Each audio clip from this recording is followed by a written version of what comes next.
Hello again. We are here on Tactic 11, Master the Market of the Moment. Natascha, how are you? I'm fantastic, Brett. Glad to be back. Yeah, so this is an interesting one because I think there's a lot of opinions about this tactic, meaning, are we ever going to experience this tactic? Is it coming? You and I both believe that it is. And let's dive into this. So there's a quote that the book starts off with, in this tactic says, the game of life is not so much in finding a good hand or holding a good hand. It's actually playing a poor hand well. And I think about a book that I love called Thinking in Bets by Annie Duke. Talks about playing the game in probability and your real estate business in probability. This is a probability conversation saying probability or probably we have an opportunity that's coming in the near future. And that's really what this Master the Market of the Moment is all about. How do you think about it? I think the same thing. I mean, every market, whether it's, a cyclical, winter, summer market, a investor retail market, this is no different. It's just a different opportunity of a market that we may be seeing across the country. Absolutely. And the truth is, shift's really about moving to opportunity. So this is just one segment of opportunity because we've talked in previous segments about some of the other opportunities that a shift provides, right? However, this specific conversation today is about what? The down and out part of a shifted market that creates opportunity for others, right? Tell me about that. Yeah, so really we're dealing with three specific things, right? If we look at this chapter, we're looking at short sales. The second thing we'd be looking at is foreclosures, and finally REO. And if I were to break them down, I would say, as this market or as markets across the country start to shift, the first thing we start to see in the marketplace typically is a short sale. And a short sale is really nothing more than a lender or financial institution willing to take a short payoff, which means less than what's actually owed on the mortgage. Now that short sale could be with the lender, it could be with the second lien holder, it could be with a homeowners association. But it just means that the institution or whoever holds the note against the property is willing to take less money on the sale. It is an opportunity to save homeowners and save their credit. Yeah. Because this is, and a short sale's private, where an REO and a foreclosure, those become public because those are lawsuits that are filed. This is completely private. The neighbors don't know, nobody knows, and somebody's able to move on with their life, and nobody's necessarily the wiser about this particular situation. And it truly does help people move on financially in their world. So that's kind of step one, we would say, is a short sale. After that, if let's say that failed, or maybe the people didn't raise their hand that had the situation, next thing that happens is the foreclosure. And it's really nothing more than an auction. The financial institution auctions that property off. There, unfortunately, the seller loses their property. And what happens there is where you have is really mainly investors or buyers looking for a deal at the courthouse. Let's call it the courthouse steps. In some places, it's now an online auction, vying to purchase the property. And if the property fails to sell there, then we move into the third phase. And the third phase would be the REO, the real estate owned property, which means the bank or the financial institution has taken possession of that property. And then ultimately either A, listed for sale via a form of an auction, or B, listed for sale with a realtor. Yeah. And or packages them and sells them to institutional investors too, right? That is part of one of the options they have. That is 100% correct. Absolutely. They package a tape. Mm-hmm. I think of it in three words. Like, a short sale is all about saving a homeowner. Like, it's the save. And Gary recently in an event I was at was talking about how so much of a moral motive or a moral mission short sale agents have, because they would go out and they're literally helping save people's financial futures by getting them into this process and avoiding the black eye of a foreclosure on their credit rating, right? And then the opportunity of the foreclosure is really to buy, meaning I'm going to go to the courthouse step and I'm going to buy that property when the trustee says, it's foreclosed, I'm selling it for this price, who wants to buy it? And I bid on it, and I'm looking for a deal, right? And then the REOs is really a sell. It is a bank-owned inventory opportunity where I go out and sell those houses. So let's kind of talk about figure 60 on page 226 and kind of just talk about the cycle of how this happens, right? So we talk about the word shift and quote unquote, the market shifts, right? And that's where this starts. So the first thing that typically happens is there's less buyers and more sellers. The demand and supply starts to move. And that doesn't mean, Natasha, there's no buyers and there's just an abundance of sellers. It just means it's starting to move. And we feel that already. If you're tracking your statistics, you'll see that movement is already starting to happen on a small scale, and it'll happen faster over time, we believe. Yet, what comes of that? What changes? Well, if you look at that figure, it tells you like average home prices start to fall. But I think this time it's not that it's not going to happen. It's just going to be caused by a different reason. And so what this book doesn't talk about is affordability. And one of the things that we're faced with right now is affordability. So whether it's a seller and on their escrows, their taxes have gone up, or perhaps the insurance has gone up, that's changed affordability for some. And on the buying side, the interest rates. But also as a seller, we have some sellers that are in adjustable rate mortgages, although not as popular in the past, but we do have that right now. And it's costing them more. I think about affordability this way, like how many buyers bought property in the last few years and bought at the top end of the scale, meaning the max I could buy that a lender would allow me to buy. And I bought at the top of that. And then over the last couple of years, the value of that real estate I bought went up 40%. And now the taxing authorities catching up. You made mention of insurance. We'll get there in just a second, but my escrow payment adjusts. And now all of a sudden I can't afford my mortgage payment because I was already maxed out when I bought it, and now it's more expensive than I can afford, and it's going to put me in that short sale and that unaffordability that we're talking about, right? And you've got unique stuff going on in your market around insurance. Tell us about that. Yeah, we've been hit with significant insurance increases. We have more insurers leaving our state. Our flood insurance is no longer being underwritten, so our flood insurance was artificially low here in Florida, and because the government was underwriting it. And so over the course of the next 4.5 it's almost 5 years at this point, it's going to go back to fair market rate. And so in some properties that I've seen, insurance was $600 for flood. It's going to go to $5,000 a year. That's a massive increase and a significant difference that will make the difference for some people, especially along our coastal communities. Sure. The other thing when I think about on affordability, Brett, and like something no one's really talking about is you've got to wonder, we just went through this massive refi boom. Right, the lenders over the course of the last 2-3 years have had significant growth in terms of the refinance mortgage market. You got to wonder how many of those people took out equity from the properties during that time. Maxed out equity.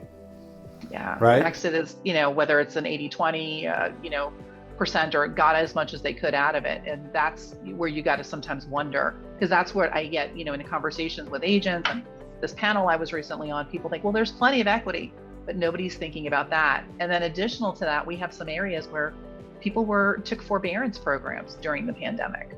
And not everybody had the ability. What people didn't realize is those forbearance programs, you have to pay that money back. And not everybody had the ability to make up that money and pay that back. So there's things that are happening. There's undercurrents happening in the marketplace, all around that I don't think everybody realizes. Sure. So at the end of the day, I think I don't think necessarily prices are going to fall. I do think there'll be parts of the country where prices fall, but most of the markets, I don't think they'll fall. I think they'll slow down on appreciation. Yet affordability is really what's going to cause this market of the moment, in my opinion. And let's talk about it. So let's say affordability gets attacked. sellers get upside down. We move into what you were calling short sales, right? Tell me about that. Yeah, so the first thing that happens is the short sale opportunities show up, and this is the opportunity, like we said before, where you go out and you have the ability to go help a homeowner, and that's what do you need to do to educate yourself on that is first of all you need to know what is a short sale. How would I go about helping a homeowner? Having your information ready, so your package is what we would call a short sale package ready. And this would be like a letter of authorization, giving you authorization to speak to their lender about the situation. You would need to get all of the homeowner's information, what's the actual mortgage payment, what's the association payment, all of the information that you would need to be able to negotiate this particular type of transaction. Perfect. And then obviously, if we're unsuccessful at saving a homeowner, it actually makes it to the courthouse steps, right? And it gets foreclosed on in that sale. So we start to see more of those over time in a shifting market. And then eventually the banks have inventory of homes. So it's the REOs increase. But then at some point in time, there's a secondary effect that happens. When we move into this market and this REO start to increase, foreclosures start to increase, short sales start to increase, it actually causes prices to come down because it floods the supply of the market, it floods the deal of the market, which causes people to pull prices down. And then what happens? Yeah, and then of course, prices down, then it sort of becomes this race to the bottom of pricing in that particular area for that particular community. It's just kind of a cycle that repeats itself, which creates more foreclosures in a marketplace. Absolutely, and creates more REOs that hit the marketplace, and then ultimately the cycle flattens itself out, and we go back up again. Yeah, and here's what I would say. I hope none of this happens. I truly do. Yet we know historically this is a market of the moment that happens when a market shifts, and the smart people take advantage of this and go find how to position themselves inside of opportunity, inside these things here. And just because it's happening in one marketplace doesn't mean it's going to happen in all marketplaces. So there may be markets and subsegments of our markets where it won't happen, and there may be places that it will happen. So I think Perfect. Going kind of, when we talk about shift and starting back from the very beginning chapters, it's making sure we're the economist of choice, not the national media, because they'll tell a story that may be happening in one marketplace, which is not happening in another. Absolutely. And we're in two different markets, and I'm not necessarily dealing with insurance. You are, right? And, it just says that real estate is a local business and it's a local market. And to be the economist of choice, you have to study the local economy. Absolutely. All right, so let's dive into a couple talking points about these on short sales. Tell me what a letter of authorization is. Tell me what a hardship letter is. A hardship letter is basically a document or a letter that the seller, so there are two different things, right? The first is the letter of authorization. That's a letter from a homeowner authorizing you as the realtor or a third-party negotiator to contact the lender and speak on their behalf. So that's number one. Number two is a hardship letter. A hardship letter would be something that the homeowner would write out, and it's basically telling the story of what took place. Why are they in this situation? And there's plenty of samples out there for them to take a look at. You can provide them a sample, but it needs to be written by the homeowner in their language about what took place in their property and why they're underwater. Perfect. And so the context of these next quick conversations is really, what do I need to understand? What do I need to move to mastery around? Well, hardship letters and letters of authorization, that's a part of being in the short sale business. You need to educate yourself and learn and get best practices and all that stuff, if that's where you want to be. On the foreclosure side, it's very competitive. We're talking about the auctions at the courthouse steps. But the other part of this is, if you're going to be in mastery around this, you better understand how to research these properties, because when you buy it, and everything that comes with it comes with it. And that means liens. It may look like it just has one mortgage on it, and then all of a sudden something else is attached to that property. You didn't do your research on the front end, and your great deal just turned into a horrible deal because you got yourself into a situation without the research on the front end. But at the end of the day, if you know how to do the research and you know how to compete with these things, could be some really good opportunity there. So you just have to make sure you're there. Yeah. And then tell me about the REOs. And so lastly, the opportunity is REOs, is that's the opportunity to go work with and for a lender or servicer, whether that's a national, let's say Freddie Mac, Fannie Mae, or a national lender or a third-party servicing company. And that's the ability to work and receive listings from those third-party servicers. Now, the important thing to know with REO is you've got to do your homework just like anything else. It is a different kind of business.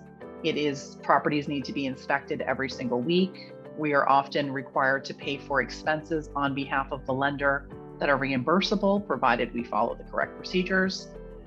The marketing that must be done, the weekly communications, from start to finish, it is a very different process. It is very similar if you've done, let's say a relocation, it would be similar to that, except that you are evaluating a property from the very beginning and handling everything through the property management of that property until sale. There you go. I also know it's actually a side strategy to be a buyer's representative on a team of somebody that represents a lot of REOs, because they're generating an enormous amount of leads because people are looking heavy at them. So just a couple tidbits. The whole point of this, Natascha, and we can wrap this up, but the whole point of this is there's opportunity, but you have to move to mastery around this. And ultimately, this is not something that you can just on a whim pick up. You have to study, you have to go to class, you have to understand best practices, and you have to make it part of your business. Absolutely. I think we've got a couple of questions, Brett, that we want to... Yeah, let's jump in. So our 3 questions we want you to discuss this week are, question number 1, what do you need to prepare for today in order to capitalize on the market of the moment that's coming? Meaning, it'll be here, but it's too late if you don't prepare today.